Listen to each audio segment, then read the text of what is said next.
create an effect. It's magnificent.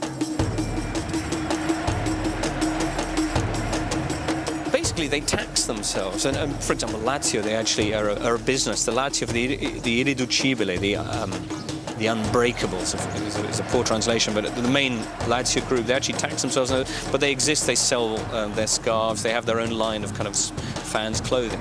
And a lot of the money from this goes into preparing whatever the message or whatever the kind of great demonstration, the choreography they're going to do, and also spying on Roma and finding out what Roma are going to do so that they can have a response.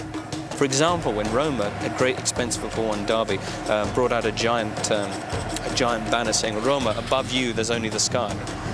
Immediately, the Lazio fans at the other end unveiled one saying, "Yes, and it's blue and white, Lazio's colours." I really can't understand how sometimes can work. Sometimes I told myself it's impossible. No, this time it won't work. Instead, because like in an instant, suddenly it goes from just a bunch of people standing there with some flags to suddenly you see this amazing display. Everybody is responsible. Everybody is very concentrate on his job. Lorenzo introduced me to one of the current leaders of the Ultras, a scary ex-boxer called Spadino, who runs a little fan shop. He rose to prominence about 10 years ago when he invaded the pitch to insult the Roma coach. To do a choreography properly, you need the whole Curva Sud and the rest of the supporters. You see, there are 10,000 here, and there's 6,000 here, and 6,000 there. To prepare something like that, there's usually 10 people who can orchestrate it. This week, obviously, is a very, very big game. Will the Ultras be preparing a big choreography? Oh, sure, certainly. We have a great choreography every Sunday in the Great Curva Sud. The derby is a big event, so I'm sure the fans will plan something special for the choreography. There have been a lot of political moves to disassociate the clubs from the fans, because there have been a lot of favours, there's been a lot of collusion between clubs and fans for years now.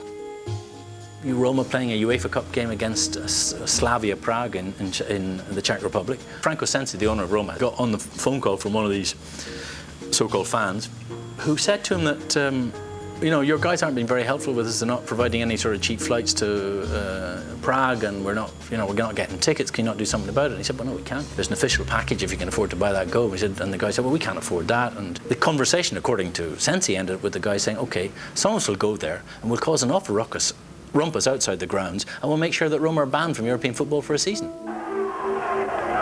Power of the Ultras was underlined in 2004 when they managed to stop the Rome derby.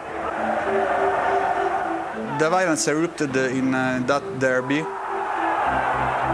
because there were a lot of people that was going in without ticket. So police made a charge against them, and from there started all.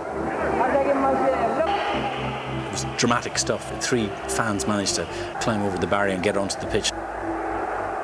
They spoke to Totti, and they spoke to Totti in a way that on television at least it looked fairly intimidatory. And they said to Totti that a boy had been killed, a child had been killed in skirmishes between the police and fans outside the stadium, and he was to make sure that the derby didn't go on. There was a young child that had problems with his with breathing, okay, and he has been covered with a sheet, a white sheet. So people thought that it was dead. Now this wasn't true. It hadn't happened. Over the loudspeaker system, the public address system, it was the announcement was made 7 times. There's no truth. Nobody has died. There's been no problem. We've had some small skirmishes, but nobody's died. Nothing's happened.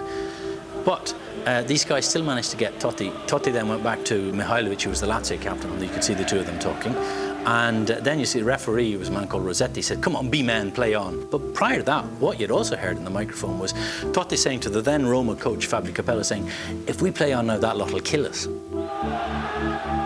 So the players said, look, we can't continue, and the league president eventually said, OK, we'll call the game off. And that was all because the fans wanted to show that they're still boss. Some of these hardline fans who were having problems in the dealings with the clubs decided to flex muscle in a really serious way. And the message was, if you guys don't do what we want you to do, there'll be no party. We'll stop the whole show. We'll bring the curtain down. I should point out that you are now a criminal lawyer, and you are representing one of those guys who approached Totti. Sure. And I know very well this guy. And he told me so many times the story. There was a very difficult situation in Curva Sud because police was firing tear gas from outside, and all the tear gas entered on Curva Sud, and all the people were crashing on the barrel that divide the end from the pitch. So they entered to say, stop the game because there is a massacre. For me, they are heroes.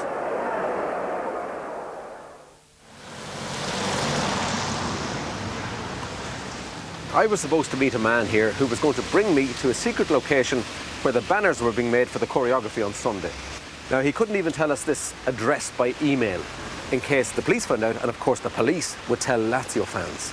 They're all very suspicious and vague and secretive. And now it seems that the Roma fans aren't going to do any choreography at all, which seems impossible to believe.